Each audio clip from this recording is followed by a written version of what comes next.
Hello दोस्तों, बहुत बहुत स्वागत, अभिनंदन एक बार फिर से RDXGS गुरु में। दोस्तों, हम आधुनिक भारत का इतिहास पढ़ रहे हैं। उसमें आज एक नया चैप्टर शुरू करेंगे। कांग्रेस के बनारस, कलकत्ता एवं सूरत अधिवेशन जो हुए, और उसके बाद में फिर मुस्लिम लीग की स्थापना। ये दो चैप्टर मेन हैं, इनको आज शुरू करते हैं। चलो बिना समय गंवाए शुरू करते हैं। पहला क्वेश्चन है, 18 वर्ष की आयु में स्नातक, 20 वर्ष की आयु में प्रोफेसर, सुधारक के सह संपादक, 25 वर्ष की आयु में सार्वजनिक सभा और प्रांतीय सम्मेलन के मंत्री, 29 वर्ष की आयु में राष्ट्रीय कांग्रेस के मंत्री, 31 वर्ष की आयु में महत्वपूर्ण रॉयल कमीशन के अग्रणी प्रवाह, और 34 वर्ष की आयु में प्रांतीय विधायक, 36 वर्ष की आयु में इम्पीरियल विधायक, 39 वर्ष की आयु में राष्ट्रीय कांग्रेस अध्यक्ष। एक देशभक्त जिसे महात्मा गांधी ने स्वयं अपना राजगुरु, अपना गुरु माना। कौन थे ये थे गोपाल कृष्ण गोखले। इतनी विलक्षण प्रतिभा के धनी। देखे गोपाल कृष्ण गोखले के बारे में ये है क्वेश्चन। IAS 1997 में आया। ठीक है, चलो अगला देखते हैं। गोपाल कृष्ण गोखले ने कांग्रेस के किस अधिवेशन की अध्यक्षता की? तो उन्होंने 1905 का बनारस अधिवेशन, इसकी अध्यक्षता की थी गोपाल कृष्ण गोखले साहब ने। अगला, निम्नलिखित में से किस नेता ने 1906 में कलकत्ता अधिवेशन की अध्यक्षता? 1905 में बनारस का गोपाल कृष्ण गोखले, और 1906 में दादा भाई नौरोजी साहब ने कहाँ पे? कलकत्ता अधिवेशन की अध्यक्षता की थी। अध्यक्ष पद को लेकर पार्टी में विभाजन की नौबत आ गई थी, लेकिन दादा भाई नौरोजी अध्यक्ष बनते हैं तो फिर क्या है, 1906 में वो जो विभाजन की बात आई थी वो टल जाती है, लेकिन ये आगे अगले ही साल फिर इसमें बंटवारा हो जाता है। ठीक है, चलो अगला देखते हैं। स्वराज्य शब्द का प्रयोग सर्वप्रथम किसने किया था? स्वराज्य का प्रयोग किसने किया था? तो इन ऑप्शन के हिसाब से बाल गंगाधर तिलक है, लेकिन स्वराज शब्द की अगर सर्वप्रथम बात करें तो दयानंद सरस्वती साहब ने किया था, लेकिन विकल्प में उनका नाम नहीं है, इसलिए इन विकल्पों के हिसाब से दादा भाई बाल Gangadhar Tilak, option A is correct. ऐसे अगर दयानंद सरस्वती हो तो दयानंद सरस्वती को मानना फिर, है ना, उनका है पहले। अगला देखते हैं, दादा भाई नौरोजी आमतौर पर किस नाम से जाने जाते थे? कौन थे? Grand old man of India, Bharat के वायोवृद्ध। इन्होंने 1892 ईस्वी में पहले भारतीय थे जो उदारवादी दल, याद रखना, उदारवादी दल की ओर से फिंसबरी सीट से ब्रिटिश संसद में चुने गए थे, पहले भारतीय थे। इन्होंने 3 बार कांग्रेस का अध्यक्षता किया। कांग्रेस की अध्यक्षता कब कब? 1886, 1893 और 1906 में। ठीक है, अच्छा, इनकी ओर पे मतलब क्या है, इनको लोग बड़ी रेस्पेक्ट की नज़र से देखते थे। सीबाई चिंतामणि ने दादा भाई नौरोजी के विषय में कहा था कि भारत के सार्वजनिक जीवन को अनेक बुद्धिमान और निस्वार्थ नेताओं ने सुशोभित किया है, परंतु हमारे युग में कोई भी दादा भाई नौरोजी जैसा नहीं है। किसने कहा था? सीबाई चिंतामणि ने। वहीं गोखले साहब ने कहा था, यदि मनुष्यों में कहीं देवत्व है तो वो दादा भाई में है। ये ऑप्शन डी इज करेक्ट। अगला देखते हैं, निम्नलिखित में से कौन कथन दादा भाई नौरोजी के विषय में सत्य नहीं है पूछा है? ठीक है, सत्य है नहीं, नहीं है पूछा है, इनमें से गलत ढूंढना है, इसका मतलब सीधा सा है। तो देखो, सबसे पहले उन्होंने poverty and British rule in India लिखी, बिल्कुल लिखी। गुजराती के प्रोफेसर के रूप में यूनिवर्सिटी कॉलेज लंदन में कार्य किया, सही है। उन्होंने बम्बई में महिला शिक्षा की नींव रखी, ये भी सही है। वे ब्रिटिश पार्लियामेंट में अनुदारवादी नहीं, अभी पढ़ाया, उदारवादी दल पर फिंसबरी सीट से चुने गए। तो ये डी ऑप्शन गलत है। ठीक है, यही पूछना था।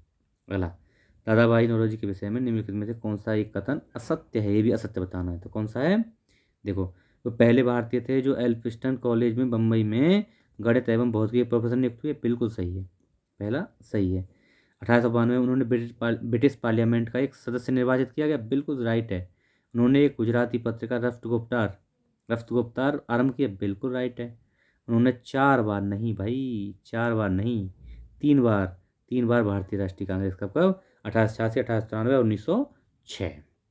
ठीक है, अगला अगला देखते हैं, नरम दल और गरम दल के रूप में भारतीय राष्ट्रीय कांग्रेस का विभाजन किस अधिवेशन हुआ था? कौन सा था? तो ये था सूरत अधिवेशन। सूरत अधिवेशन होता है 1907 में। इसमें क्या है, अध्यक्ष पद को लेकर विवाद होता है गर्मपंथियों और नरमपंथियों में। जहाँ गर्मपंथी लाला लाजपत राय को अध्यक्ष बनाना चाहते थे, वहीं नरमपंथी या उदारपंथी रास बिहारी घोष, बोस नहीं, रास बिहारी घोष को अध्यक्ष बनाना चाहते थे। अंततः रास बिहारी घोष अध्यक्ष बनते हैं, तो दोनों में फूट जल जाती है। 1906 में पास कराए गए प्रस्ताव कौन कौन से? 4 प्रस्ताव, वही स्वदेशी, बहिष्कार, राष्ट्रीय शिक्षा और स्वशासन। के प्रयोग को लेकर विवाद और गहरा हो जाता है। अंततः दोनों पक्षों में खुला संघर्ष हो जाता है और विभाजन हो जाता है 1907 में। अगला, भारतीय राष्ट्रीय कांग्रेस के वर्ष 1906 में विख्यात कलकत्ता अधिवेशन में 4 संकल्प पारित किए गए थे। 1907 में सूरत में हुए कांग्रेस के इस अधिवेशन में चारों संकल्पों को स्वीकार करने अथवा उन्हें अस्वीकार करने के प्रश्न पर कांग्रेस में विभाजन हो गया। निम्नलिखित में से कौन इस चारों संकल्प में नहीं था? इनमें से कौन सा नहीं था? बहिष्कार था, स्वदेशी था, राष्ट्रीय शिक्षा था। भैया, बंगाल विभाजन को रद्द करना नहीं था, इनके साथ क्या था? स्वशासन था। बहिष्कार, स्वदेशी, राष्ट्रीय शिक्षा और चौथा था स्वशासन। तो ए ऑप्शन सही नहीं है ना, यही पूछा था। अगला, सूरत विभाजन का नेतृत्व किया था, किसने किया था? तो तिलक साहब ने किया था। सूरत विभाजन का नेतृत्व तिलक साहब ने किया था। और गरम दल का नेतृत्व बाल गंगाधर तिलक साहब ने, ना।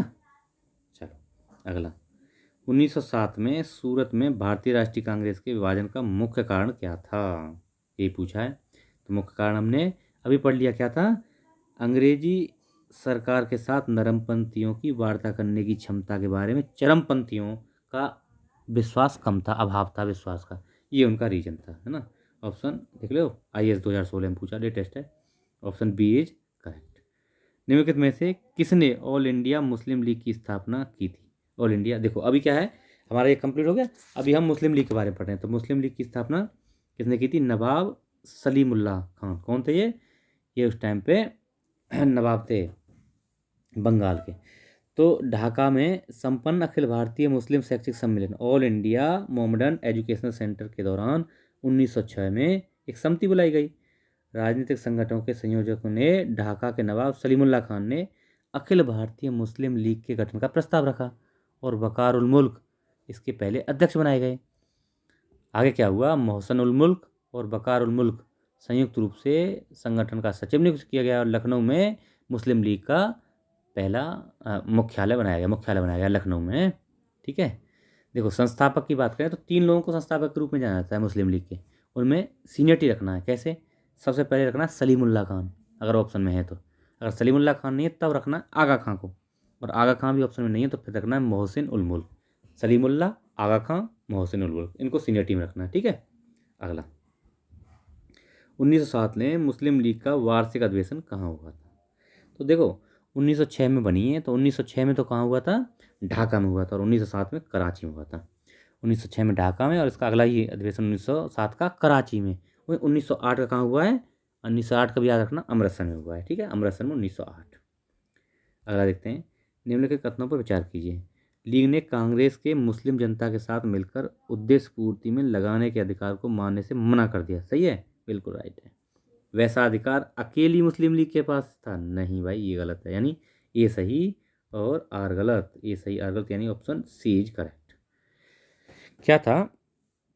देखो ये बात तो सही है कि लीग ने कांग्रेस के मुस्लिम जनता के साथ मिलकर उद्देश्य पूर्ति को लगने के अधिकार को मानने से इनकार कर दिया, लेकिन किंतु यह अधिकार केवल मुस्लिम लीग के पास ही नहीं था। ये बात गलत है। अगला देखते हैं, भारतीय स्वाधीनता संघर्ष के संदर्भ में निम्नलिखित में से कौन सा कथन सही नहीं है? कौन सा कथन सही नहीं है पूछा है। ठीक है, तो देखते हैं कौन सा नहीं है। हकीम अजमल खान राष्ट्रवादी तथा चरमपंथी अहरहार आंदोलन शुरू किया इन्होंने, अजमल खान ने। बिल्कुल सही है, किया था। भारतीय राष्ट्रीय कांग्रेस के संगठन के समय सर सैयद अहमद खान इसका विरोध किया, बिल्कुल किया था, बात सही है। 1906 में गठित अखिल भारतीय मुस्लिम लीग ने बंगाल विभाजन और अलग निर्वाचक समूह बनाए जाने का प्रबल विरोध किया। यही बात गलत है। कौन सी? यही बात कि ये विरोध नहीं किया था। हाँ, डी ऑप्शन आया नहीं है, लेकिन यही बात इनकी गलत है। चलो ठीक है, ऑप्शन सी इज करेक्ट। अगला देखते हैं, 1906 में मिंटो से शिमला में मुसलमानों के शिष्टमंडल ने प्रार्थना की। क्या की थी 1906 में? 1906 में मिंटो से मुसलमानों का शिष्टमंडल मिलता है शिमला में जाके, और तत्कालीन वायसराय मिल्टो था ना, उसे शिमला में क्या उन्होंने की थी? तो मुसलमानों के लिए पृथक निर्वाचक वर्ग की स्थापना की बात कही थी। तो उसने जो है आश्वासन दिया कि आपके राजनीतिक हितों का ध्यान रखा जाएगा, और इसी के चलते आपने देखा होगा आगे मुसलमानों को पृथक निर्वाचक मंडल दिया जाता है भैया। सन 1908 में, अगला क्वेश्चन है, सन 1908 में अखिल भारतीय मुस्लिम लीग की एक लंदन शाखा की स्थापना हुई थी। तो मतलब लंदन शाखा की स्थापना हुई थी और इसकी स्थापना किसने की थी? हाँ, तो क्या ऑप्शन है? अमीर अली की अध्यक्षता में हुई थी। अमीर अली की अध्यक्षता में लंदन में इसकी अध्यक्षता स्थापना हुई थी। मुस्लिम लीग का मुख्यालय लखनऊ में था, लेकिन अन्य जगहों पर भी इसकी शाखाएं स्थापित की गईं। इसी क्रम में 1908 में लंदन में इसकी एक शाखा खोली, जिसको किसने खोला? सैयद अमीर अली ने खोला था। ठीक है, ऑप्शन बी इज करेक्ट।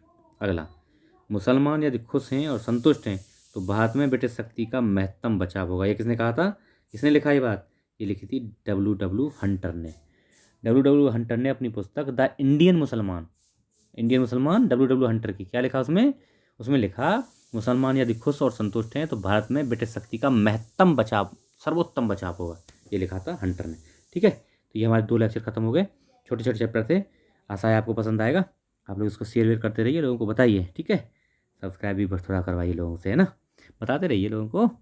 मैं आपको बढ़िया कंटेंट और बेहतर और छोटा, क्रिस्प और वैलिड, एकदम टॉप तरह का कंटेंट में दे रहा हूँ। ठीक है, आप लोग बस शेयर करते रहिए। Okay, thank you so much.